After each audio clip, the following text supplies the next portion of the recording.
Hello and welcome back. ये complex analysis का next lecture है और इस लेक्चर में हम कन्फॉर्मल मैपिंग के बारे में डिस्कस करेंगे।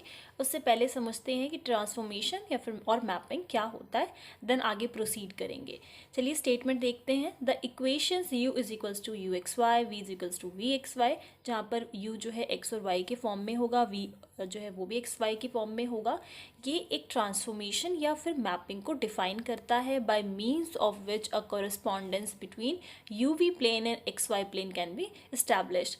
हम इन दोनों इक्वेशन का यूज़ करते हुए एक यूवी प्लेन और एक्स वाई प्लेन में एक रिलेशन को स्टैब्लिश कर सकते हैं। आगे जब एग्जाम्पल समझेंगे तो ये चीज़ें आपको और अच्छे से क्लियर हो जाएंगी। If corresponding to each point of xy plane there is a unique point of uy plane and conversely। आप एक्स वाई प्लेन में कोई भी अगर हम एक पॉइंट लेते हैं तो उसके कॉरस्पॉन्डेंस हमें यूवी प्लेन में भी एक पॉइंट मिलेगा, या फिर आप यूँ कह लीजिए कि एक पॉइंट जब हम यूवी प्लेन में लेते हैं तो उसके कॉरस्पॉन्डेंस वही ऐसा ही एक पॉइंट हमें एक्स वाई प्लेन में भी मिलेगा। Then such transformation is called one one transformation, और ऐसी ट्रांसफॉर्मेशन को हम वन वन ट्रांसफॉर्मेशन बोलते हैं। These corresponding points in two planes are called images of each other. आपने पहले भी ट्रांसफॉर्मेशन और मैपिंग के बारे में पढ़ा होगा, तो इसमें भी वही सेम चीज़ है। और इस मैपिंग इस ट्रांसफॉर्मेशन को तो हम वन वन ट्रांसफॉर्मेशन कहेंगे। एंड सपोज ये हम ले लेते हैं, ये है आपका यूवी प्लेन, या फिर आप एक्स वाई प्लेन भी लिख सकते हैं, और ये आपकी ट्रांसफॉर्मेशन है। ट्रांसफॉर्मेशन या फिर मैपिंग बोल लीजिए इस चीज़ को, किसमें? एक्स वाई प्लेन में। ठीक है, तो यहाँ पर अगर कोई पॉइंट है तो उसकी इमेज जो है हमें इस वाले प्लेन में मिलेगी, या फिर कन्वर्सली यहाँ पर कोई पॉइंट है तो उसकी इमेज जो है हमें इस वाले प्लेन में मिलेगी। Hence, by means of equation number 1, a region or curve of xy plane is said to be transformation or mapped on or represented by the corresponding curve of the UV plane. So basically ये होती है हमारी transformation, जब आपको एक point की image दूसरे codomain में मिले एंड कोडोमेन की कोई प्री इमेज आपको डोमेन में मिले, तो इस पर्टिकुलर चीज़ को हम बोलते हैं ट्रांसफॉर्मेशन, चेंजमेंट एक तरीके से। अब देखते हैं कि कन्फॉर्मल ट्रांसफॉर्मेशन क्या होता है। Suppose the transformation u is equals to u x y, v is equals to v x y maps the two curves C1 and C2, और इनका इंटरसेक्टिंग पॉइंट हमने कोई मान लिया P of Z plane on the curve C1 dash and C2 dash intersecting at P dash of W plane.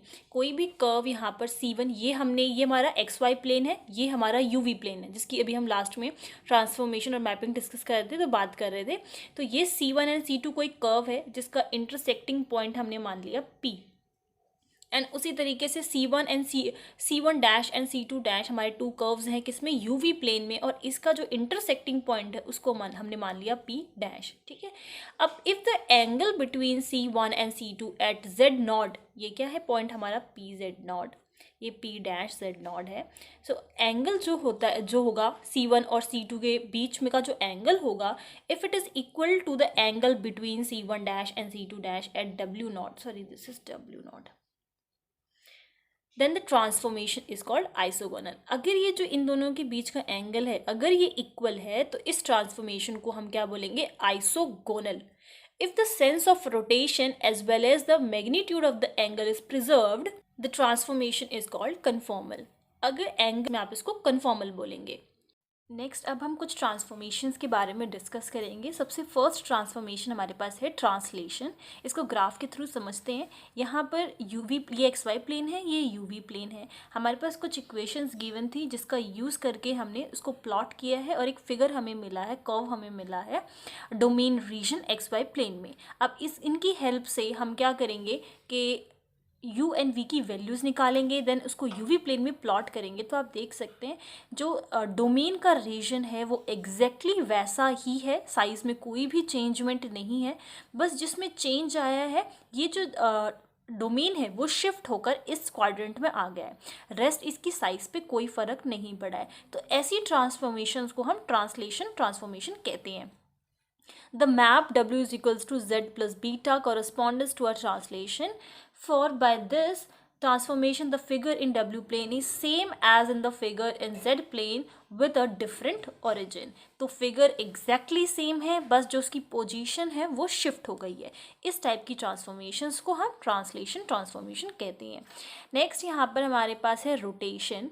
तो rotation में क्या होता है, नाम से ही पता चल रहा है कि जो फिगर है, जो डोमेन होगा वो सिर्फ रोटेट हो जाएगा। By the transformation W is equals to z e to the power iota theta, figure in Z plane are rotated through an angle theta naught. If theta naught is greater than 0, the rotation is anti-clockwise, and if theta naught is less than 0, the rotation is clockwise। बस इतना difference होगा। हो सकता है वो जो rotation है वो क्लॉकवाइज हो, अदरवाइज एंटी क्लॉकवाइज हो। इसका एग्जाम्पल भी यहाँ पर है। हमें एक इक्वेशन गिवन है जो कि XY प्लेन के लिए होगी, उसकी हेल्प से हमें कुछ पॉइंट्स निकालने हैं जो UV प्लेन के होंगे, देन हम उसको प्लॉट करेंगे एंड देन हमें फिगर मिलेगी जो रोटेटेड होगी। जैसा कि आप इस फिगर में देख सकते हैं, XY प्लेन में हमने प्लॉट किया, ये फिगर हमें मिली थी और यहाँ पर 45 डिग्री से वही सेम फिगर है बट वो रोटेट हो गई है इस तरीके से। ठीक है, तो एग्जाम्पल्स किस तरीके से आप इसे निकालेंगे वो मैं आपको एक बार बता देती हूँ। अगर ट्रांसलेशन की बात करें तो यहाँ पर आपको कोई रेक्टेंगुलर डोमेन गिवन था R, then it is bounded by x is equals to 0, y is equals to 0, x is equals to 2, y is equals to 1। तो इसकी हेल्प से हमने यहाँ पर इसको प्लॉट किया हुआ है। This is y is equals to 1, this is y is equals to 0, then यहाँ पर ये x इज इक्वल्स टू 0, ये x इज इक्वल्स टू 2। तो ये हमें रीजन मिला था। अब आप चेक करेंगे कि क्वेश्चन में आपको क्या ट्रांसफॉर्मेशन गिवन है, लाइक अंडर विच ट्रांसफॉर्मेशन जो आपका फिगर है वो ट्रांसफॉर्म हो गया है दूसरे प्लेन में। तो यहाँ पर आप देखिए हमें गिवन है W is equals to Z plus 1 minus 2 iota. तो यहाँ पर हमने यही सेम चीज़ लिख ली। Z क्या होता है W क्या होता है आपका U plus iota V, and then Z क्या होता है X प्लस आयोटा Y। तो उसकी वैल्यू यहाँ पर हमने पुट कर दी है। अब आपको क्या करना है, रियल और इमेजिनरी पार्ट को डिफ्रेंशिएट करना है, अलग अलग करके लिखना है। तो यहाँ से हमें वैल्यू मिलेगी U की x प्लस 1 जो कि आपका रियल पार्ट है, v की वैल्यू निकालेंगे दैट इज y माइनस का 2। ठीक है, by the mapping u is equals to x plus 1, simply आपको क्या करना है, जो भी पॉइंट्स x के गिवन थे वो 1 बाय 1 आप यहाँ पर पुट करोगे। फॉर एन एग्जाम्पल, आप x की वैल्यू एक बार 0 पुट करोगे तो u की वैल्यू आपको 1 मिलेगी, x की वैल्यू एक बार आप 2 पुट करोगे तो u की वैल्यू आपको 3 मिलेगी। तो यहाँ पे आपको 2 वैल्यूज मिल गई u की, तो उसको आपको ग्राफ में प्लॉट कर देना है, UV प्लेन में प्लॉट कर देना है। उसी सेम तरीके से जो आपका v था, v is equals to y minus 2, एक बार आप x की वैल्यू 0 पुट करेंगे, एक बार x की वैल्यू 1 पुट करेंगे, तो आपको यहाँ पर v की वैल्यू मिल जाएगी -2 एंड 1। देन उसका भी सेम इसी तरीके से प्लॉट करना है आपको। एंड नेक्स्ट, जब हमने रोटेशन ट्रांसफॉर्मेशन के बारे में डिस्कस किया था तो उसमें भी आपको एक ट्रांसफॉर्मेशन गिवन होगी और कुछ इक्वेशंस गिवन होगी, like x is equals to 0, y is equals to 0 and x plus y is equals to 1। तो सेम आपको u और v की वैल्यू पुट करनी है। उसके बाद u एंड v की रियल एंड इमेजिनरी पार्ट को अलग अलग कर लेना है। देन 1 बाय 1 जो आपको वैल्यूज गिवन इक्वेशंस में, उनकी वैल्यूज को पुट करके u की वैल्यू निकालनी है एंड v की वैल्यू निकालनी है एंड उनका यूज करते हुए प्लॉटिंग करनी है। नेक्स्ट ट्रांसफॉर्मेशन पे आ जाते हैं मैग्निफिकेशन। सो इससे भी हमें नाम से पता लग रहा है कि मैग्निफिकेशन किस टाइप की ट्रांसफॉर्मेशन होगी। ग्राफ देख लेते हैं। यहाँ पर आप देखिए जो साइज़ है फिगर का, या फिर आप डोमेन बोल लीजिए, उसका साइज़ जो है वो इंक्रीज हो गया है यूवी प्लेन में। ठीक है, तो वाइस वर्सा किसी भी तरीके से हो सकता है। मोस्टली केसेस में जो आपका जो भी यूवी XY प्लेन में जो भी फिगर रहेगी वो मैग्नीफाई होकर थोड़ी उससे लार्ज हो जाएगी, इनलार्ज हो जाएगी। तो डेफिनेशन है, consider the map W is equals to AZ, कोई कांस्टेंट यहाँ पर मल्टीप्लाई हुआ है। The two figures in Z plane and W plane are similar and similarly situated about the respective origins, but the figure in W plane is 8 times the figure in Z plane. Such map is called magnification. यहाँ पर आप देखेंगे तो कोई एक particular constant multiply होता है जिसकी वजह से वो जो वैल्यू है वो बड़ी बन जाती है। यहाँ पे ये एग्जाम्पल भी है W is equals to 2Z। तो यहाँ से आपको पता चल रहा है कि जो भी डोमेन आपका UV प्लेन में बनने वाला है वो 2 टाइम्स होगा। अब एक क्वेश्चन है, काफ़ी इंपॉर्टेंट क्वेश्चन है। इससे आपको पता चलेगा कि कोई भी ट्रांसफॉर्मेशन है वो मैग्निफिकेशन है, ट्रांसलेशन है या फिर रोटेशन है। तो ये परफेक्ट एग्जाम्पल है।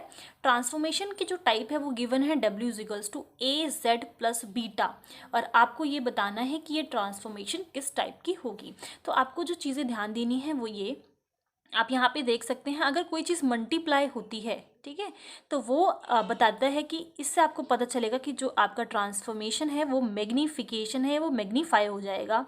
एंड अगर कोई चीज़ ऐड होती है तो उससे आपको ट्रांसलेशन के बारे में पता चलता है, बिकॉज मैंने अभी आपको स्टार्टिंग में ही बताया था कि जो डोमेन है वो जस्ट आपका शिफ्ट हो जाता है, जो रीजन है वो उतना ही रहेगा, एग्जैक्टली सेम रहेगा, साइज में कोई चेंजमेंट नहीं आएगी। तो कोई चीज़ जब ऐड होती है तो बेसिकली वो उसको शिफ्ट कर देती है। तो इससे आपको ये पता चल रहा है कि ये जो ट्रांसफॉर्मेशन है उसमें आपको magnification as well as translation दोनों देखने को मिलेगा।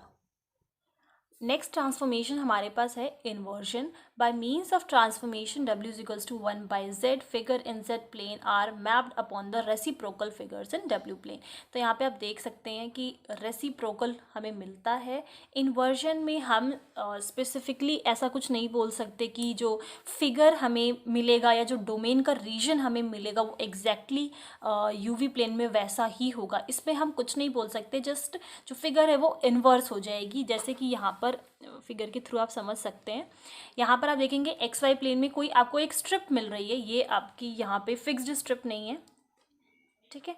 तो और जब हमने इसको इसका इन्वर्स करा तो इस टाइप की रोड जो है सर्कल टाइप की हमें फिगर मिली है।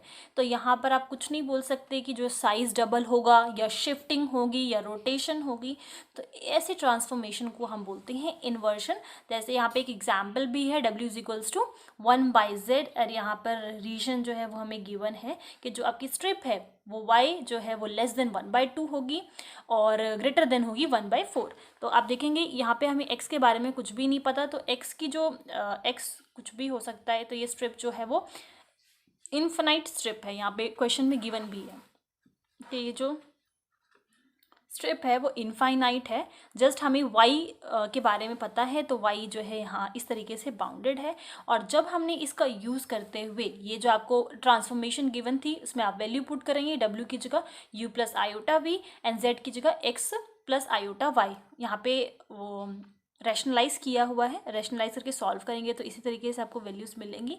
देन 1/1 जब आप वैल्यूज़ पुट करेंगे तो आपको u v के कुछ पॉइंट्स मिलेंगे, और उन पॉइंट्स का यूज़ करते हुए जब आप प्लॉट करोगे तो आपको कुछ इस तरीके का फिगर मिलेगा।